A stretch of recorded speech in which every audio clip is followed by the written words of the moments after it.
बेटी की भामने जब पड़ रही होती हैं तो एक पिता कोने में जाके डुक के खड़ा हो जाता है कि सातवीं भामर जब पड़ती है ना तो माताएं गीत गाती जाकी सतई भमरिया रे अब हुई गई बेटी साजन की। तो वो पिता ये चीज सुनना नहीं चाहता है कि मैं ये शब्द कैसे सुनूंगा, मेरी बेटी आज से पराई होने जा रही है। मैंने अपनी बेटी को पाला पढ़ाया, इतना बड़ा किया, आज अपनी बेटी को एक पिता दूसरे के हाथ में सौंप देता है। पूरी जिंदगी भर की कमाई एक पिता अपनी बेटी की विवाह में लगा देता है कि मेरी बेटी खुश रहे, ससुराल में जाकर के अच्छा वर ढूंढता है, अच्छा घर ढूंढता है पिता अपनी बेटी को खुश रखने के लिए। महाराज, बेटी जब विदा होती है तो पिता सोचता है कि जब मैं खेत से काम करके आता था, ऑफिस से आता था, मेरी बेटी मुझे भोजन लाके खिलाती थी, पानी पिलाती थी, कपड़े धोया करती थी। आज मेरी बेटी ससुराल जाएगी, आज के बाद भला मेरा ध्यान कौन रखेगा।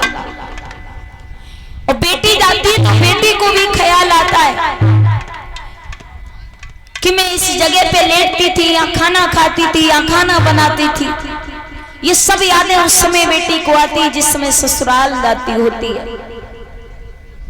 महाराज, सब लोग रोते हैं जब बिटिया विदा होती है, पर सबसे ज्यादा पिता रोता है। एक कोने में खड़े होकर के फपक फपक करके रोता है कि आज मेरे कलेजे का टुकड़ा और मुझसे दूर जा रहा है। महाराज, बेटी की विदाई का दुख वही लोग जानते हैं जिन्होंने अपनी बेटी को विदा किया हो।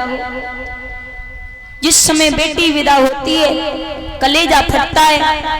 आपने देखा होगा कि जब बिटिया विदा होती है, रिश्तेदार जो होते हैं बेटी की विदा होने से पहले ही अपने बैग तैयार करके रख लेते हैं। जैसे ही बिटिया विदा वही बाई के पीछे पीछे सब रिश्तेदार विदा हो जाते हैं। क्यों? क्योंकि बेटी जब विदा होके चली जाती है तो उस गांव में, उस घर की तो बात छोड़ो, वो पूरा गांव ऐसा लगने लगता है मानो पूरे गांव में लूट सी हो गई हो, पूरा गांव किसी ने लूट लिया हो, एकदम सूना सूना लगने लगता है। भैया भाभी चाचा ताऊ चाची सब रोते हैं। एक बेटी जब विदा होती है, विदा होकर जब डोली में बैठने जाती है तो सब लोग बेटी को दिखाई देते हैं, लेकिन एक पिता दिखाई नहीं देता। तो उस समय बेटी अपनी माँ से कहती है, माँ अरे मैं ससुराल जा रही हूँ, मेरे पिताजी कहाँ हैं? अरे विदा होते समय मेरे पिताजी से मुझे मिला दो, एक बार पिताजी से अंतिम वक्त चलते चलते मिल लूं। तो बेटी के पिता को बुलाया जाता है। अब पिता आना नहीं चाहता, पिता कहता है मैं नहीं जाऊंगा क्योंकि मैं वो दृश्य देख नहीं सकता हूँ, मुझे सहन नहीं होगा, ये दृश्य देखूंगा तो मुझसे रहा नहीं जाएगा। लेकिन जबरदस्ती पिता को बुलाया जाता है। पिता जबरदस्ती आता है अपनी बेटी के पास, और बेटी जो ससुराल जा रही होती है पिता को देखती है, एकदम से पिता से चिपट जाती है, पिता के गले में गलवैयां डाल के लटक जाती है, कलेजे से लग जाती है। पिता से कहती है, पिता सारी इतना बड़ा किया तुमने, पाला पढ़ाया लाड़ लड़ाए, और आज आप मुझे थोड़ी सी देर में पराया कर रहे हो, कहाँ भेज रहे हो? तो वो पिता कहता है अपनी बेटी को समझा करके,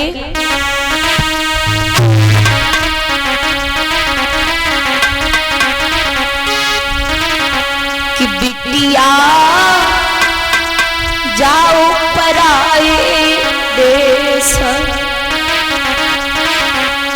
कि बिटिया जाओ पराए देश, और हमारी ससुरे में रही हो रे।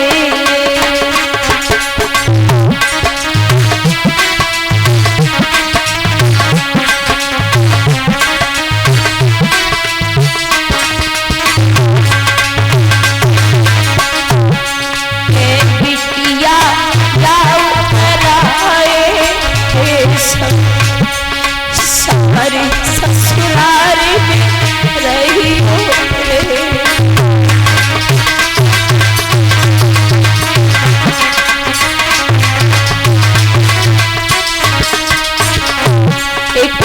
होता है। अरे सास ससुर की सेवा करियो,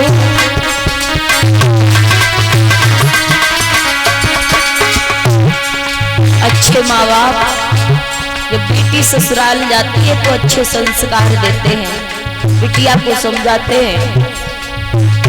देवक महाराज देवकी को विदा करते हुए समझाते हुए बोले, सास ससुर की सेवा करियो,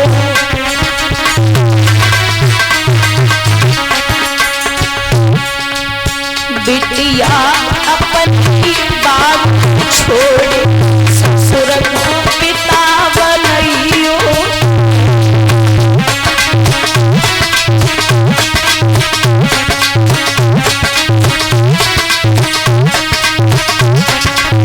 बिटिया जाओ आए देश पर ससुराल के दियो,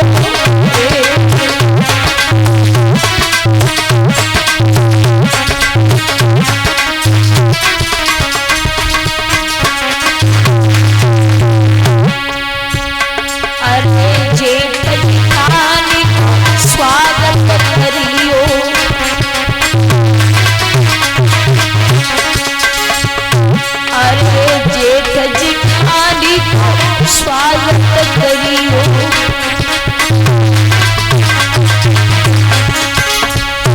अरे बिटिया अपने भैया छोड़े, अरे बिटिया अपने भैया छोड़े, बरसे हंसी बतलइयो रे।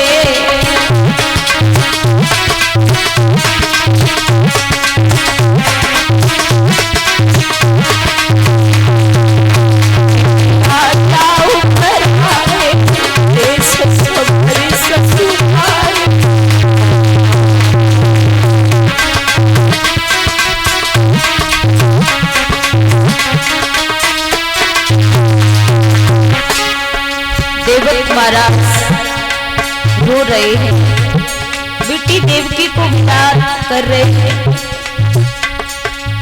हर बेटी जब विदा होके जाती है, पत्थर दिल भी, बेटी जब विदा होती है तो पत्थर दिल भी पिघल जाता है। जितने लोग देखते हैं वो सभी लोगों की आंखों में आंसू आ ही जाते हैं। बिटिया जाओ कराए देश समर ससुराल में रहियो रे।